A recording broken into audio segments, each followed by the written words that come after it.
हाल फिलहाल में हम एक ऐसी सिचुएशन से गुजर रहे हैं जहां जिंदगी और मौत के बीच एक अजीब सी जंग चल रही है। चीन से निकली एक अदनी सी बीमारी ने सारी दुनिया को सोचने पर मजबूर कर दिया है, जिसका प्रचलित नाम है कोरोना वायरस डिजीज या फिर कोविड-19।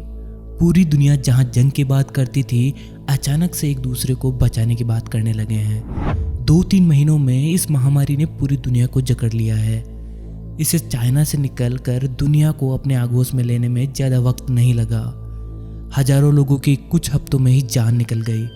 सबसे ज़्यादा खतरा बुजुर्गों को है, जहां बढ़ती उम्र में ये वायरस उन्हें आसानी से अपना शिकार बना रहा है। युवा लोगों को ये थोड़ा सा लड़ने का वक्त दे रहा है, लेकिन उन्हें भी ज़्यादा मोहलत न देकर उन्हें भी मौत की नींद सुला रहा है। लेकिन क्या आपको पता है, इस महामारी में मरने वाले लोगों का आंकड़ा सिर्फ एक बानगी भर है।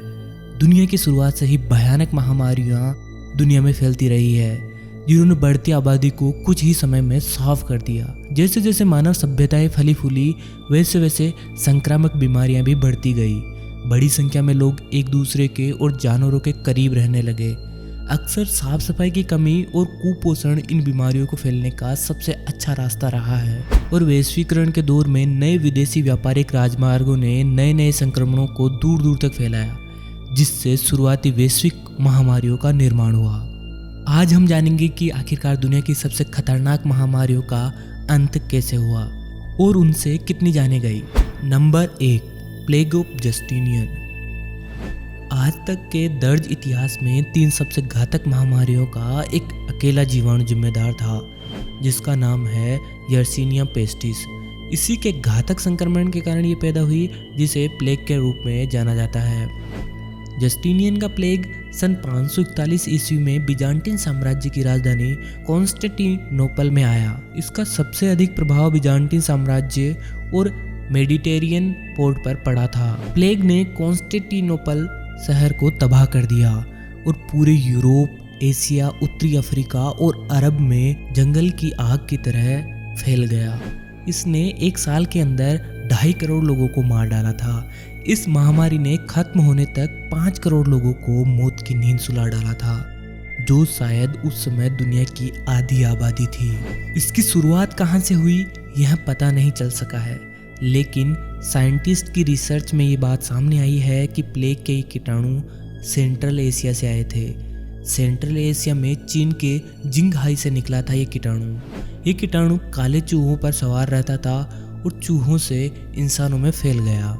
उस समय के लोगों में इस बात की भी समझ नहीं थी कि इस बीमारी से कैसे बचा जाए। फिर सवाल उठता है कि प्लेग खत्म कैसे हुआ। उसका सीधा सा जवाब है, जो लोग इस बीमारी से बच निकले, उनके शरीर में इस बीमारी के खिलाफ प्रतिरक्षा प्रणाली विकसित हो गई थी। इस वजह से जो बच गए, उनके शरीर ने इस बीमारी से निपटने का तरीका सीख लिया। Number 2, black death. जिन लोगों को लगता था कि प्लेग चला गया, तो वो शायद लोगों की भूल थी।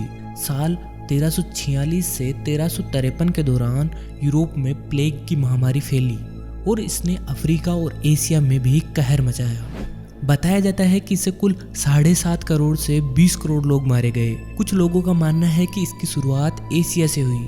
प्लेग चूहों से फैलता है और फिर कीड़ों के जरिए मनुष्य इससे संक्रमित होता है।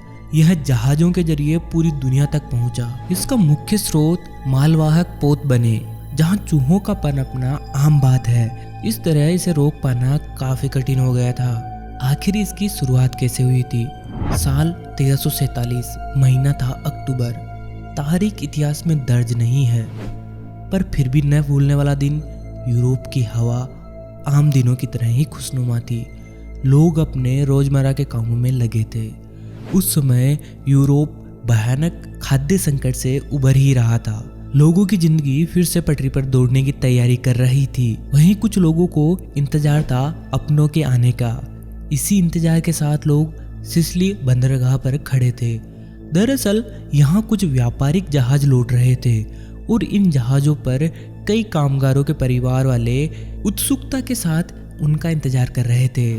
सुबह होते होते जहाज बंदरगाह के तट पर आने लगे। एक के बाद एक आधा दर्जन जहाज जमा हो गए।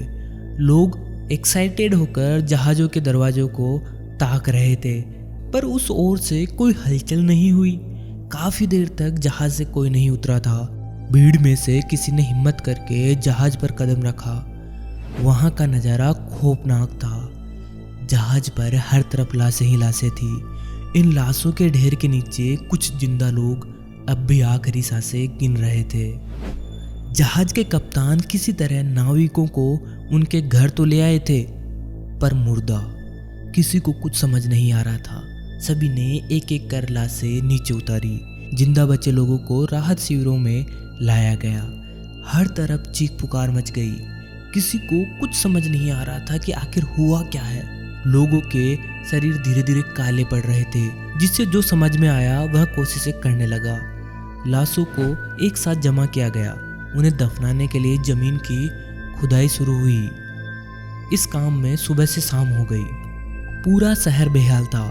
लोग थक कर दुखी मन के साथ बैठे हुए थे।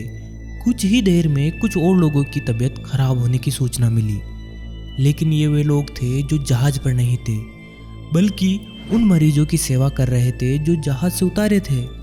इसके बाद देखते ही देखते कई लोग बीमार होने लगे। चारों ओर चीखें गूंज उठी। कोई कुछ समझ पाता इसके पहले ही ईश्वर ने उन्हें अपने पास बुला लिया। दरअसल यह प्लेग था।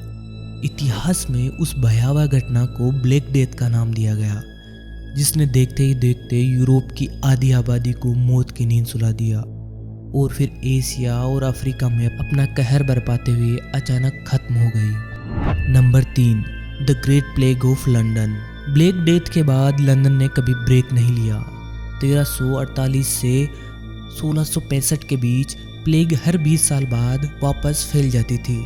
300 साल में करीब ये 40 बार फैल चुकी थी और हर बार जब प्लेग फैलती तो बिजांटिन साम्राज्य की राजधानी की 20% आबादी साफ हो जाती थी, जिसमें पुरुष, महिलाएं और बच्चे सब शामिल थे। सन 1500 के दशक की शुरुआत में इंग्लैंड ने बीमार लोगों को अलग करने और अलग रहने के लिए पहला कानून लागू किया। प्लेग से इन्फेक्टेड लोगों के घरों के बाहर एक लकड़ी पर घास की गठरी टांग दी जाती थी, जिससे इन लोगों की पहचान हो सके।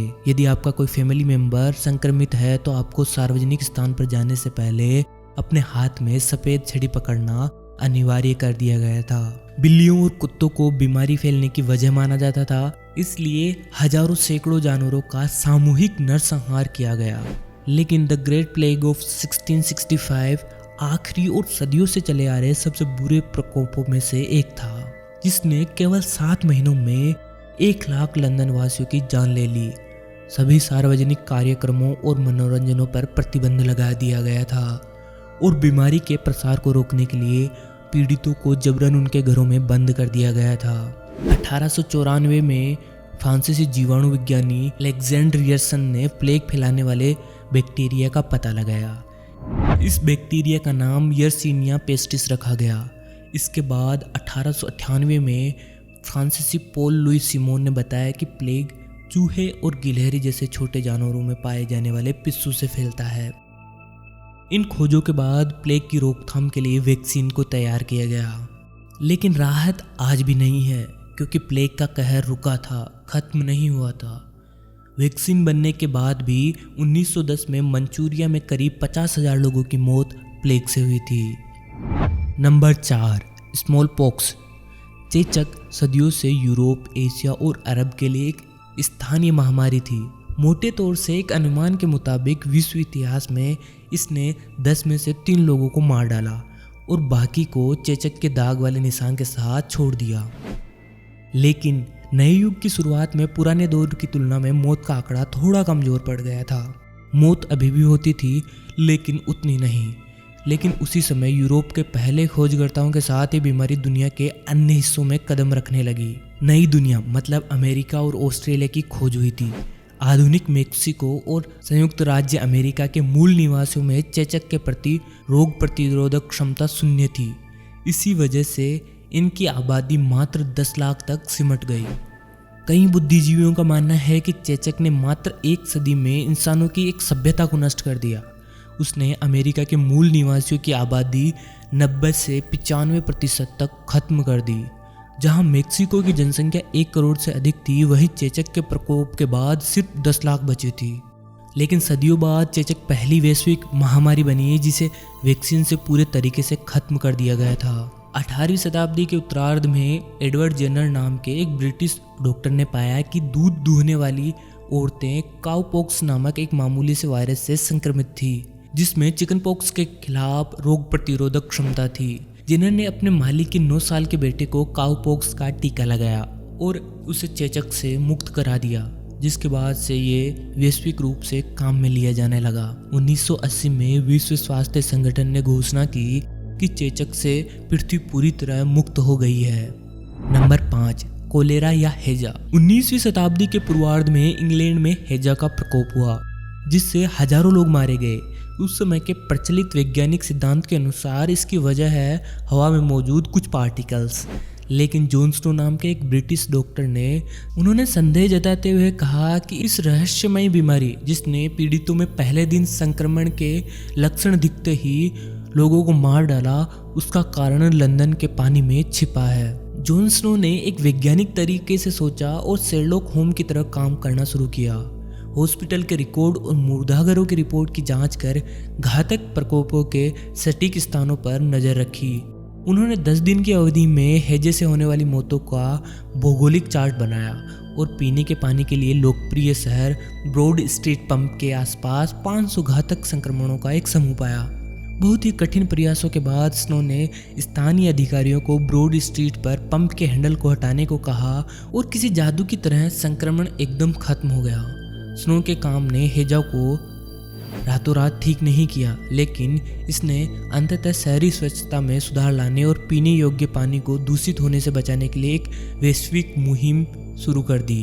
हालांकि विकसित देशों में हैजा का प्रकोप काफी हद तक खत्म हो चुका है, लेकिन विकासशील देशों में ये लगातार एक मुख्य समस्या बना हुआ है। तो दोस्तों, ये आज का वीडियो आपको कैसा लगा कमेंट करके बताइए और अपना और अपने घर वालों का ध्यान रखिए। वैश्विक महामारियां आती जाती रहती है, लेकिन जिंदगी ज्यादा जरूरी है। तो दोस्तों, ये थे आज के 5 दुनिया की सबसे भयंकर महामारियों के किस्से, जिन्होंने दुनिया की आधी आबादी को पूरी तरह नष्ट कर दिया। तो देखते हैं दोस्तों, कोरोना का अत्याचार कब तक जारी रहता है। जल्दी मिलेंगे नई वीडियो के साथ, तब तक के लिए नमस्कार।